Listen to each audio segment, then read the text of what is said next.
Hello, my name is Eric Colton. I'm a board certified obstetrician and gynecologist and an obstetrical hospitalist. I am a market medical director for OBHG and want to thank you all for the opportunity for allowing me to share this program on improving diagnosis and treatment of maternal sepsis. Our objectives are to know the importance of maternal sepsis on morbidity and mortality, to understand the validated two-step method for screening and diagnosis of sepsis in pregnancy, to describe the pregnancy-related differences in vital signs and lab values, to describe treatment recommendations for maternal sepsis, and to identify steps to begin implementation on your unit. Sepsis occurs in approximately 0.04% of deliveries and is a leading cause of maternal death, upwards of 12 to 23%. Most cases, 63%, of maternal deaths from sepsis are likely to have been preventable. For each maternal death from sepsis, there are 50 women who experience life-threatening morbidity from sepsis. Cause-specific pregnancy-related mortality looks at primary obstetrical causes, with the number one being infection. Included hemorrhage, pulmonary embolism, hypertensive disorders, and amniotic fluid embolism. Other non-obstetrically related causes are also listed. Leading causes of maternal sepsis can occur both antepartum, intrapartum, in the immediate postpartum, and after discharge. These can include septic abortion, chorioamnionitis, upper respiratory infections, pyelonephritis, appendicitis, intrapartum, chorioamnionitis, endometritis, upper respiratory infections, pyelonephritis, and wound infections or necrotizing fasciitis. After discharge, again, upper respiratory infections, pyelonephritis, wound infections and necrotizing fasciitis, mastitis, and cholecystitis. Prompt recognition and rapid treatment will improve maternal sepsis outcomes. The diagnosis of sepsis in pregnancy may be difficult because physiological changes of pregnancy may mimic the signs of sepsis. Typically, most women will have increased heart rate, decreased blood pressure, increased white blood cell count, increased lactic acid levels when in labor. Criteria for diagnosing sepsis in non-pregnant adults do not perform well when applied to pregnant women. In 2016, the Surviving Sepsis Guidelines defined sepsis as the following: life-threatening organ dysfunction caused by a dysregulated host response to infection, and septic shock defined as a subset of sepsis with underlying circulatory and cellular metabolism abnormalities that are profound enough to substantially increase mortality. Part 1. Screening and diagnosis of sepsis. Current screening systems perform poorly in pregnant women.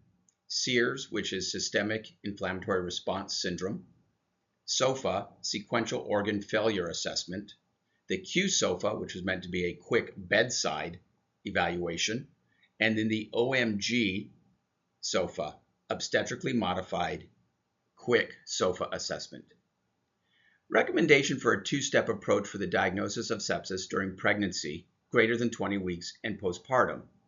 The first screening step is limited to vital signs adjusted for pregnancy and the most recent white blood cell count within 24 hours. This is followed up by the second diagnostic step, which uses evaluation for end organ injury with laboratory values adjusted for pregnancy where needed.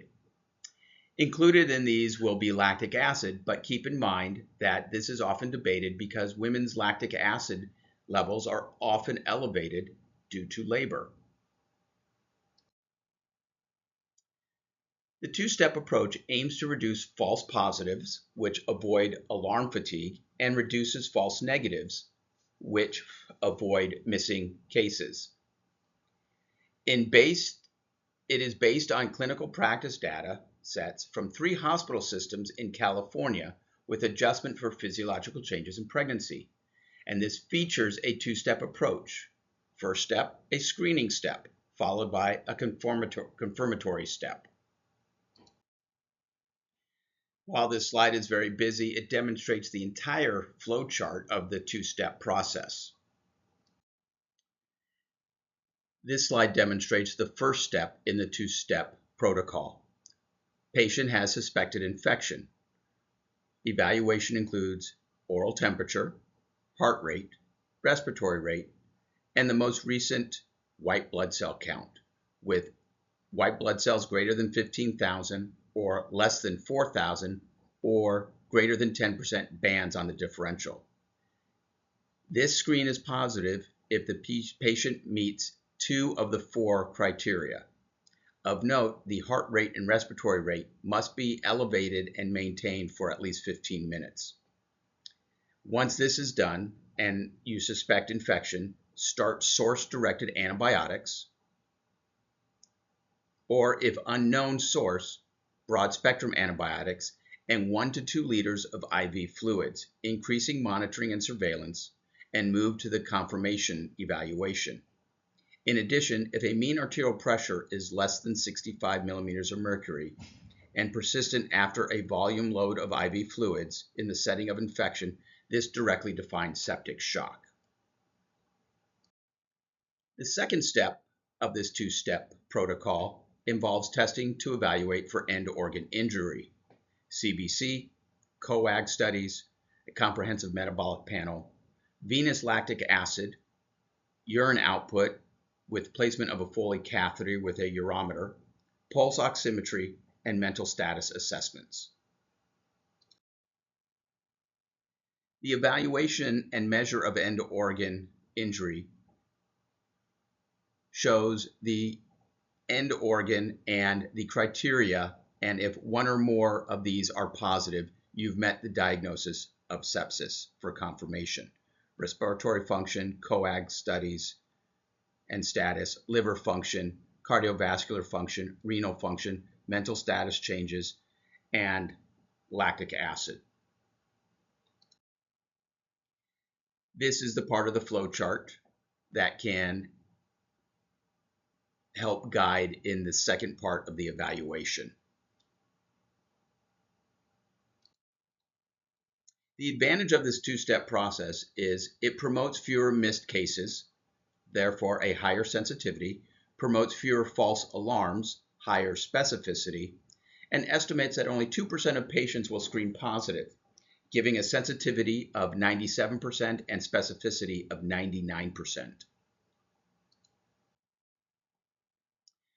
One clinical pearl: all members of the clinical team should maintain a high index of suspicion and embrace a non-hierarchical communication to detect impending sepsis. All team members should feel empowered to speak up and know that their input is valued by the entire care team. Part 2: Assessment and treatment and care bundles.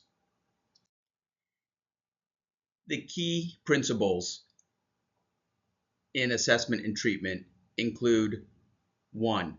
Act quickly upon recognition of sepsis and septic shock. Minimize time to treatment. Sepsis is a medical emergency. On a side note, the literature supports that delay in treatment by every hour increases maternal morbidity and mortality by 8%. 3. Monitor closely for response to or lack of response to interventions. And finally, 4. Communicate sepsis status during bedside care and handoffs. With a positive screen with end organ injury, the first steps include source-directed antibiotics if not already started.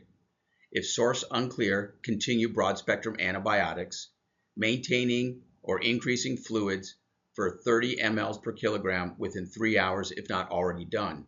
Monitor lactic acid levels, blood cultures if not already done, and should also include urine cultures, sputum cultures, and wound cultures. In addition, call your rapid response team to escalate care as needed.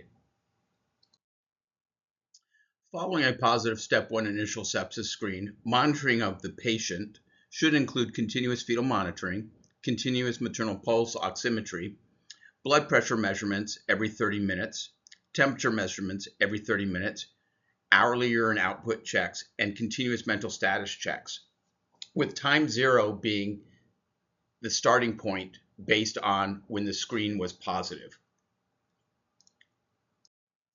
Looking at cultures, especially when the presence of chorioamnionitis or intraamniotic infection and endometritis are suspected, lower genital tract cultures rarely performed because they reflect primarily contaminating organisms. I would caution if there is a concern for group A strep, just a reminder, this is the bacteria that Muppets creator Jim Henson passed away from, that a vaginal culture may reveal group A strep and help direct the addition of clindamycin, which clindamycin has additional properties to attack the endotoxin that group A strep produces. Patients initially diagnosed with chorio or endometritis generally have negative blood cultures, or a positive culture is reported after the recovered patient has been discharged. If patients show signs of end organ injury or septic shock, blood culture should be obtained if not already done. Fluid management has a vital role in the initial assessment and treatment, and that is to optimize circulating volume and improve cardiac output and tissue perfusion. Initial resuscitation includes at least 30 mL per kilogram of intravenous crystalloid within 3 hours. Following initial fluid resuscitation, additional fluid should be guided by frequent assessment of hemodynamic status using non-invasive monitoring techniques.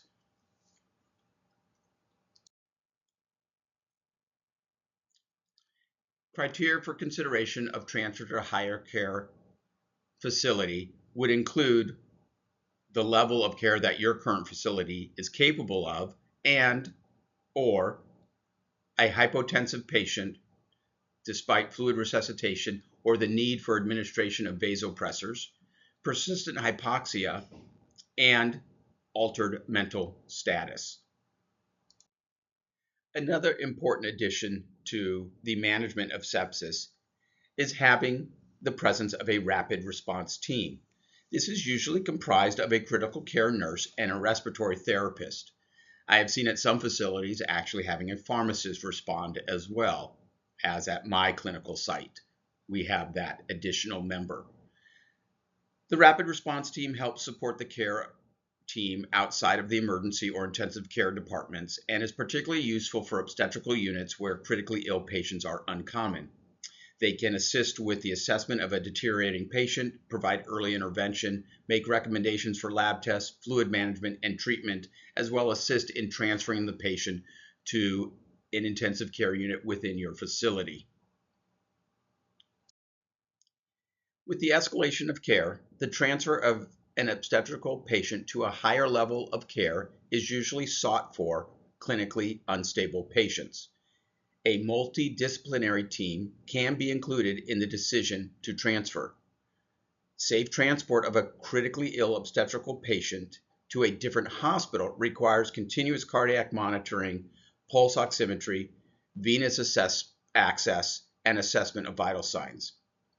Do not delay in the transport of a critically ill pregnant woman because of inability to monitor the fetus. Stabilizing the mother will often stabilize the fetus. Additional considerations for pregnant women with sepsis include the use of vasopressors, of which norepinephrine is the pressor of choice in pregnant patients. Inotropic medications, dobutamine, is recommended for myocardial dysfunction. Glucose control, to avoid hyperglycemia, keeping blood sugars less than 180.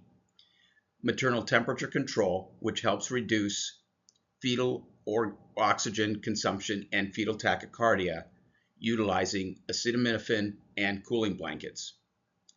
Assessing and treating fetal lung immaturity or improving maturity is the consideration of steroids for fetal lung maturity. And while this slide says the use of 23 to 36 weeks, there's been significant data recently showing that late preterm steroids beyond 34 weeks may have some detrimental effects.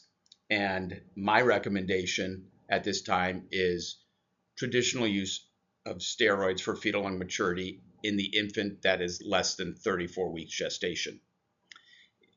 And finally, DVT prevention with the use of pharmacological and mechanical prophylaxis. Part 3, the assessment and treatment, antibiotics, and source control. Early administration of antibiotics, ideally within 1 hour of presentation, is critically important in sepsis. The initial choice of antibiotics in critically ill patients is generally empiric and broad spectrum to cover most or all likely pathogens. Assessment for source control, such as surgical and percutaneous drainage, debridement, should be initiated in a timely fashion using the least invasive approach possible.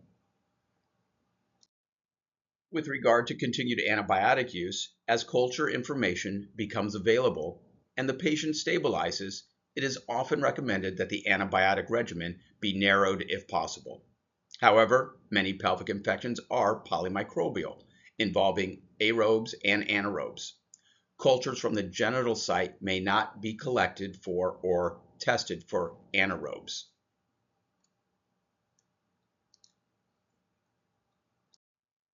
Empiric antibiotic choices should be guided by evidence-based medicine and local antibiograms.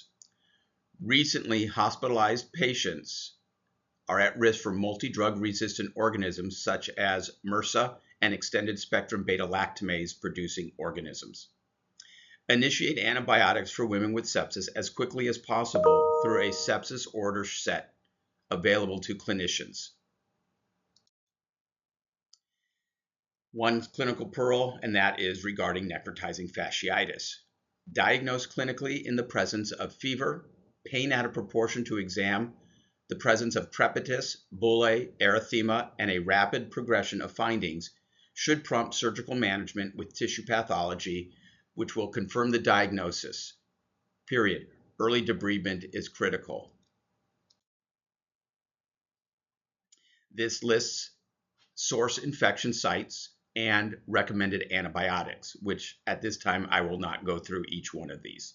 Of note, most commonly, we will start ampicillin, gentamicin, and metronidazole or clindamycin for broad spectrum use. Some obstetrical considerations. The timing of delivery in a pregnant woman who is septic should be individualized, taking into consideration gestational age and maternal fetal status. A careful assessment, individualized to patient, should be made for use of neural axle procedures. Sepsis is not an immediate indication for delivery. The timing of delivery in a septic pregnant woman should be individualized. Consider gestational age and maternal fetal status. Improving maternal hemodynamics, as noted before, often improves fetal status. Cesarean delivery is usually reserved for supervening obstetrical indications after the patient is stabilized. Corticosteroids for fetal lung maturity are not contraindicated in the presence of sepsis.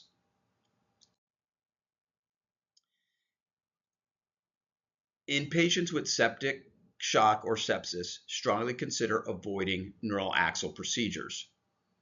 The physiological status of the patient with sepsis or septic shock is compromised. Cardiovascular effects of neuraxial block technique may cause further detriment with high potential for maternal and fetal morbidity and mortality. Discharge and education. Key principles in discharging a patient that has had sepsis or at risk. Every woman and at least one support person should receive discharge instructions on the danger signs of sepsis. Instructions at every point of care should include ways to decrease infection risk, such as frequent hand washing. and in the presence of a surgical wound, the wound care of that incision. For women who have had sepsis, planned follow-up contact should be made within 3 to 4 days after discharge. Key clinical pearls. Prompt recognition and rapid treatment of maternal sepsis improves outcomes. None of the past systems for sepsis evaluation perform satisfactorily in pregnant women as they have low detection rates or high false positive rates. With suspected infection, a mean arterial pressure of less than 65 millimeters of mercury are sufficient to initiate the sepsis protocol, even if other sepsis screening criteria are not met. The California Maternal Quality Care Collaborative recommends their new two-step approach to diagnose maternal sepsis. A screen is considered positive if 2 or more values meet the criteria listed in the first step. Of note, heart rate and respiratory rate should be sustained for at least 15 minutes. If there's concern with a patient's clinical status and suspected infection, it may be sufficient to proceed to step 2 for further evaluation. This two-step approach promotes fewer missed cases, therefore a higher sensitivity, and fewer false alarms, a higher specificity. This two-step approach estimates that only 2% of patients will screen positive, and with early administration of antibiotics being critical, ideally within 1 hour of presentation. The initial choice of antibiotics in critically ill patients is generally empiric and broad spectrum to cover most or all likely pathogens. Assessment for source control, such as surgical evaluation, treatment, drainage, debridement, should be initiated in a timely fashion and using the least invasive approach possible. Let's have a case presentation. 26-year-old Gravida-2 Para-1 hospitalized female with preterm rupture membranes at 32 weeks. Day 8 of her hospitalization, she's feeling warm and her heart is racing. The vital signs reveal temperature of 97.8 Fahrenheit, a heart rate of 130 beats per minute, respiratory rate of 22 breaths per minute, normotensive blood pressure 115/62, and a fetal heart rate of 160 beats per minute. The patient is contracting every 3 minutes, and cervical exam is 3 centimeters, 80% effaced, and -1 station. Laboratory results confirm a white count of 22,000. The patient screens positive, but no sepsis confirmation performed due to no fever or clear source of infection. The elevated white blood cell count is attributed to betamethasone administered 4 days prior. 2 hours later, a repeat cesarean is performed for non-reassuring fetal heart rate tracing pattern. The infant is born with APGARs 1 at 1 minute and 8 at 5 minutes. In the recovery room, the patient's temperature is 101.8 Fahrenheit, heart rate is 120 beats per minute, blood pressure 88/40, and a respiratory rate of 36. A rapid response team is called, IV fluids are increased to 30 mL per kilogram, and Zosyn is administered for unknown source of infection. Her lactate is 9, and urine output is decreased at 10 mL per hour. The patient is experiencing bleeding at the incision site, and she is transferred to the ICU and stabilized on broad-spectrum antibiotics and supportive care. Final diagnosis, septic shock due to chorioamnionitis with bacteremia with group B strep and E. coli. Lessons learned, no fever initially, but patient met initial screening criteria for sepsis. With lack of sepsis confirmation testing, there were missed opportunities for earlier treatment with fluids and broader spectrum antibiotics to avoid progression to septic shock. Elevated white count explained away due to betamethasone. It is of note that 25% of women who die from maternal sepsis will not experience a fever throughout their course.